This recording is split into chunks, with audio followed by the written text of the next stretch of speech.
প্রিয় দেশবাসী, আসসালামু আলাইকুম। দেশ স্বাধীন করার চাইতে রক্ষা করাটাই কিন্তু সবচাইতে কঠিন। আমি কথাটা এই জন্য বলতেছি, আমরা অনেক জায়গা থেকে খবর পাচ্ছি সংখ্যালঘু যারা আছে তাদের উপর হামলা করা হচ্ছে। এমনকি অনেকে আর্তনাদ জানাচ্ছে যে আমরা ছাত্র হয়ে দেশ স্বাধীন করেছি, কিন্তু আমরা কি স্বাধীনভাবে বসবাস করতে পারবো, এরকমও প্রশ্ন আসছে। আমি এই জন্য কথাগুলো বললাম যে আমরা আসলে দেশ স্বাধীন করার চেয়ে স্বাধীনের চাইতে রক্ষা করাটাই সবচাইতে উত্তম। বিষয় হচ্ছে ইতিমধ্যে ইন্ডিয়ান গণমাধ্যম যেগুলো আছে এটার ভিতরে অনেক অলরেডি আপনার এরকমভাবে একটা ন্যারেটিভ তৈরি করা হচ্ছে, যেখানে বলা হচ্ছে যে এই দেশটা বর্তমানে আপনার জঙ্গি জামাত ইসলাম পাকিস্তানিদের হাতে চলে গেছে বা সংখ্যালঘুদের উপরে নির্যাতন হচ্ছে। তো এই জন্য আমি কথাগুলো বলতেছি, আমাদের ইমেজটা যেন টিকে থাকে, আমরা যেন বহির্বিশ্বের কাছে আমাদের যেন সুনাম নষ্ট না হয়, সেই জন্য আপনাদের কাছে উদারত আহ্বান করছি আমি।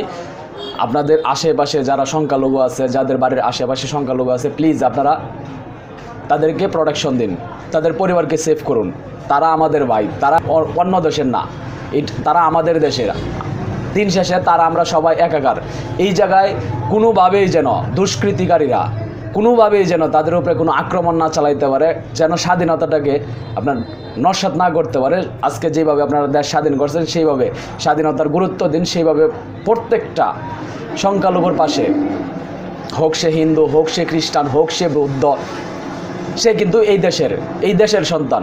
তো তাদেরকে অবশ্যই সহযোগিতা করুন, তাদের পাশে দাঁড়ান, যেভাবে পারেন আপনারা তাদের পাশে দাঁড়াবেন। কেউ যেন কোনোভাবেই তাদের উপরে কোনো আক্রমণ না করতে পারে, তাদের কোনো ক্ষতি না করতে পারে, সেটা আপনাদের কাছে উদারতা আহ্বান জানাচ্ছি। আপনারা যার যার জায়গা থেকে প্লিজ এই চেষ্টাটা করে যান, কেউ যেন কোনোভাবেই সংখ্যালঘুদের উপরে কোনো আক্রমণ না চালাইতে পারে। বিশেষ করে তাদের মন্দিরগুলো আপনারা পাহারায় রাখুন, তাদের মন্দিরে যেন কেউ আগুন না দিতে পারে। তাদের যে আপনার বৌদ্ধদের যে ইয়াগুলো আছে, যে স্থাপনাগুলো আছে, তাদের এই স্থাপনায় যেন কেউ হামলা না চালাইতে পারে।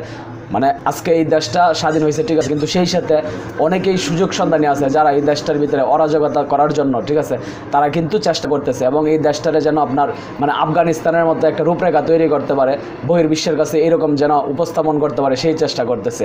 আমরা চাই আমাদের দেশটা যেন স্বাধীনভাবে চলে, আমাদের সে যেন কোনো বৈষম্যকে সংখ্যালঘু বা ওইরকম কোনো ভেদাভেদ না থাকে, সবাই মিলে যেন একসাথে চলতে পারি।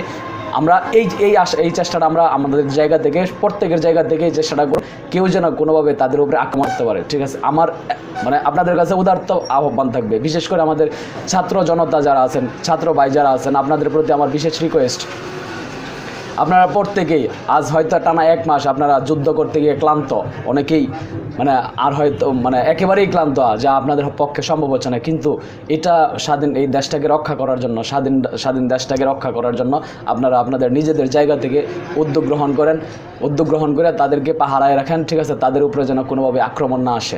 আমি এটা আপনাদের কাছে আন্তরিকভাবে রিকোয়েস্ট করতেছি এবং একজন দেশের নাগরিক হিসাবে আমি আপনাদের কাছে এটা উদারত আহ্বান জানাচ্ছি। এবং আপনারা যারা সচেতন নাগরিক যারা আছেন, তাদের কাছে আমার এটা অনুরোধ থাকবে, কোনোভাবেই যেন তাদের উপরে আক্রমণ না আসে এবং আমাদের রাষ্ট্রের কোনো সম্মান যেন তাদের কারণে কোনোভাবে নষ্ট না হয়। আমি সবসময় আপনাদের কাছে এই আহ্বানটা রাখতেছি, দয়া করে আপনারা কেউ তাদেরকে একা ছাড়বেন না, তাদের পাশে থাকুন, তাদেরকে সহযোগিতা করুন। প্রয়োজনে আপনারা 10 জন 15 জনের একটা টিম তৈরি করুন, তাদের পাশে তাদেরকে পাহারায় রাখুন, যেন কোনোভাবেই তাদের উপরে আক্রমণ না আসে। আমি এই কথাটাই আপনাদের সামনে বলার জন্য আসছি। তো যাই হোক, ভালো থাকবেন সকলেই, সুস্থ থাকুন, সেই সাথে তাদেরকে সেফটি দেওয়ার চেষ্টা করুন। আসসালামু আলাইকুম।